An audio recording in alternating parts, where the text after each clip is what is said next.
My husband gave me everything. I gave him betrayal. Now he's gone, and I can't forgive myself. I met my husband, Adam, 10 years ago. Back then, I was fresh out of college, still figuring out who I was. He was steady, grounded, kind. Everything a girl like me needed but never really appreciated. Adam worked as an engineer, always punctual, always thoughtful. He never forgot our anniversary, and even after 5 years of marriage, he still left me love notes on the fridge. We lived in a small but cozy house in Oregon. On the surface, we looked like the perfect couple. But perfection gets boring, at least, that's what I told myself. I never planned to cheat. It started innocently. A guy from my gym, Tyler, started talking to me between reps. He was charming, flirty, confident in a way Adam wasn't. Where Adam was soft-spoken and gentle, Tyler was bold, dangerous, and thrilling. He'd make offhand comments about how good I looked, how Adam was lucky to have me. I knew it was wrong, but a part of me craved the attention. One evening, after a late yoga class, I met Tyler in his car behind the gym. That was the first time. It wasn't love at first. It was just about feeling wanted. But it didn't stop there. It became a pattern, once a week, sometimes more. I told Adam I'd picked up extra shifts at work or had late meetings. He never questioned me. Never. That made it worse. His trust was absolute, and I betrayed it with every lie that passed my lips. Then, something unexpected happened. I started to develop feelings for Tyler. He was spontaneous, fun, wild, and he made me feel alive in a way Adam never did. I told myself I could love both. That was a lie, too. I was living a double life. In the mornings, I'd kiss Adam goodbye and pack him lunch. In the evenings, I'd sometimes sneak out, claiming I was going for a run, only to end up in Tyler's apartment. I knew I was walking a tightrope, and eventually I'd fall. I didn't know Adam had noticed. He wasn't a fool.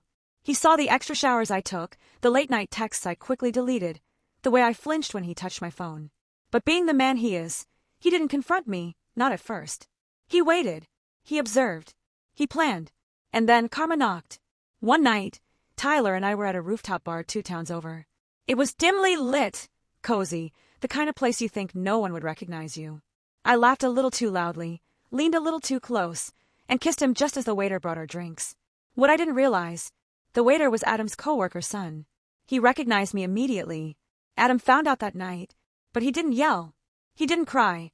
He didn't even let me know he knew. Instead, he started setting things in motion, quietly, methodically. That was the last time I saw the man I married.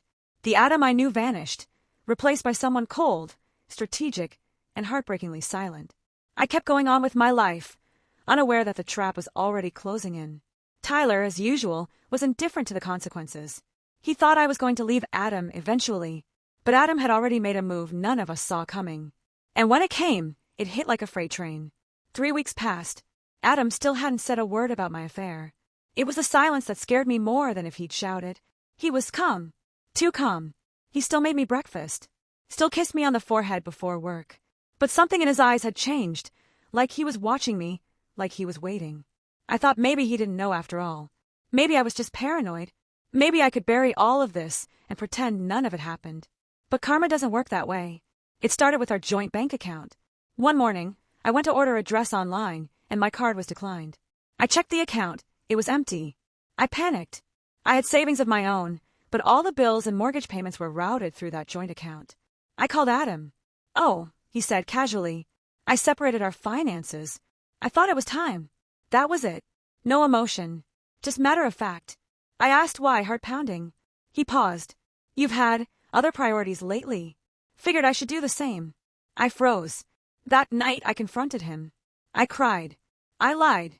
I said it was just emotional, that nothing physical ever happened. He looked at me, dead in the eyes, and said, "Don't insult me." Then he handed me a manila envelope. Inside were pictures, screenshots, receipts, messages. He had everything. Every meetup, every lie I thought I'd hidden. He didn't scream. He didn't throw things. He just stood there, calm as a surgeon. "You think I didn't notice you suddenly became interested in going to the gym 4 times a week? Or that your perfume changed on nights you claimed to be working late?" I broke. I begged. I told him I loved him. He said, "No, you love what I provided. A home. Stability. Someone to come back to while you had your fun." Then came the real punch. He'd already filed for divorce. And not just that, he'd hired the best attorney in town. Apparently, The coworker's son, the one who saw me at the rooftop bar, was also studying law and had offered his help. Adam was using every legal angle he could. I thought I'd be fine financially. I was wrong. Adam had proof of my infidelity, which, in our state, was grounds to block spousal support. Not only that, but he'd secured statements from friends and neighbors about my late-night routines. He even had GPS data from our shared car. The house, in his name before the marriage. The dog, legally his. My whole world was unraveling. As I moved into a dingy one-bedroom apartment across town, reality hit hard. Tyler, ghosted. He stopped replying the moment I told him Adam found out. Said he wasn't built for drama. Just like that, he was gone.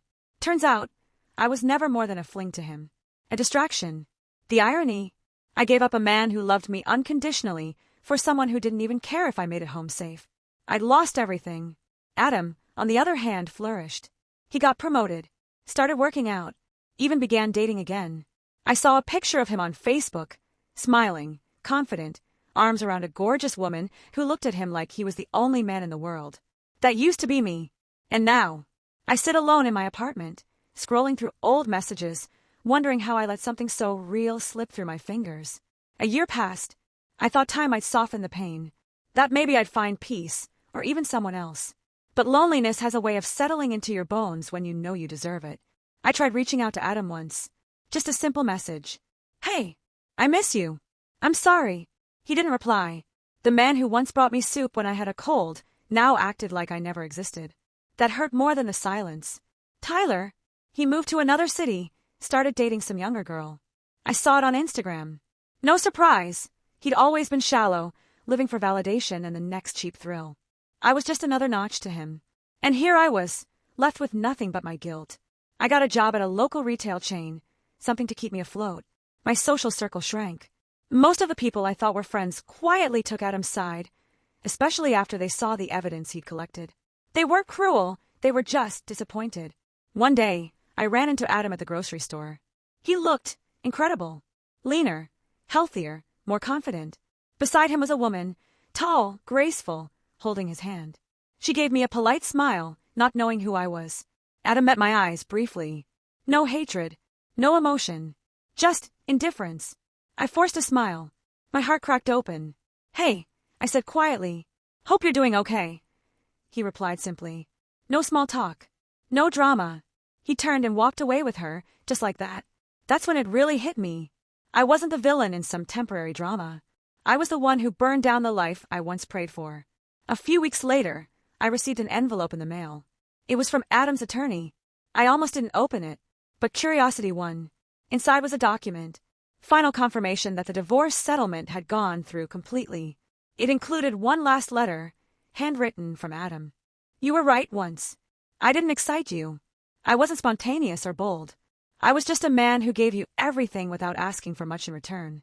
I don't hate you, and I hope someday you find what you're looking for. But I learned something through this. Love should never feel like a competition. I gave you loyalty. You gave me lessons. We're even now. Adam. Even now, I read that letter when I can't sleep. I didn't just lose Adam. I lost the version of myself that he believed in. That's the thing about karma. It doesn't always roar and like thunder. Sometimes it whispers through an empty bed, a silent phone, or a face that looks through you like a stranger. I thought I could have both men. Instead, I ended up with none. And that's the story I live with every single day. I appreciate you watching till the end. Hit that subscribe button and stay tuned for more content.